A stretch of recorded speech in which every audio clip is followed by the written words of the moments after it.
Assalamu alaikum wa rahmatullahi wa barakatuh. Welcome my Hadith disciples and YouTubers, viewers and watchers upon the Sunnah to another exclusive episode of F.M.F 5 Minutes of Fa'idah. Bismillah, alhamdulillah, wa sallallahu wa sallam wa barak ala rasulillahi amma ba'd.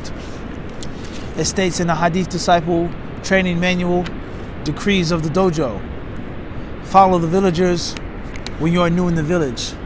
A Japanese proverb. Decree number 1, purify. Purify your intentions continuously before, during, and after your time in the dojo. Remember who you have come for and who you are striving for. The second decree, discard, leave fear, insecurity, and extreme nervousness outside of the dojo. Decree number 3, release, which means empty your cup. Decree number 4, time. Never come late to the dojo training sessions and meetings.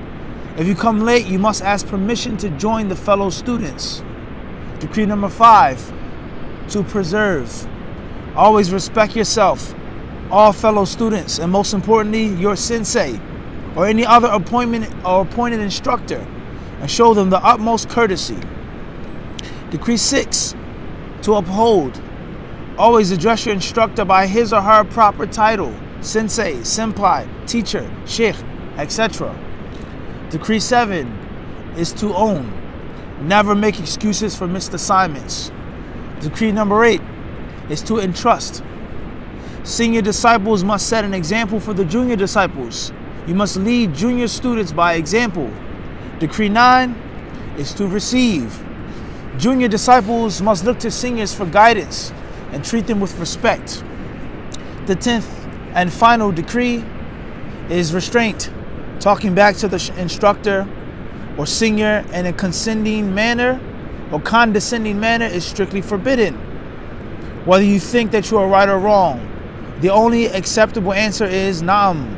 One must be willing to obey the rules and learn self-discipline. Brothers and sisters in Al-Islam, what does this mean? What is the purpose of all of this? What is a decree? A decree of a dojo. When you're in a new village, do as the villagers do. I.e., the student of knowledge in general, the student of hadith specifically, and most importantly above all of that, is the disciple of hadith. He has a way that he follows, a mode, a code of behavior, a set rule, a combination of principles and values that he or she must stick to.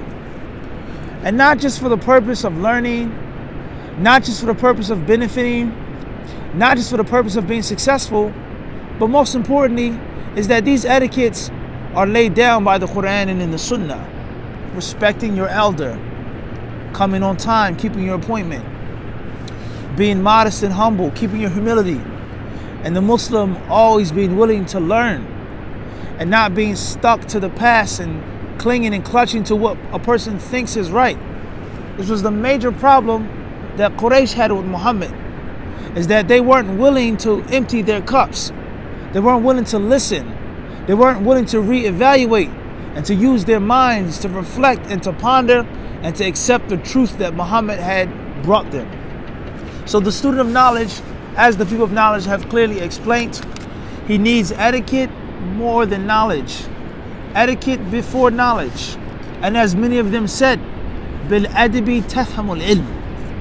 Bil-adab tafhamul ilm. With etiquettes, you understand knowledge, i.e., is that from the ways of you properly learning and progressive steps, maturing and developing, is doing things the right ways.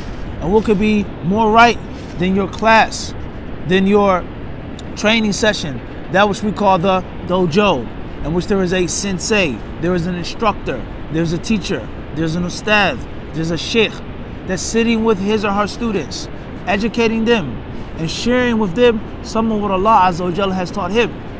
If you come incorrectly, if you come in a crooked manner, a disrespectful manner, if you come with pre-assumptions and useless, baseless facts, know for sure that that sheikh, either he won't teach you, she won't teach you, or you'll receive limited benefit, minimized benefit, and not optimal benefit. Until the next episode of F.M.F 5 Minutes of Fa'idah, we ask Allah subhanahu wa ta'ala to bless you all.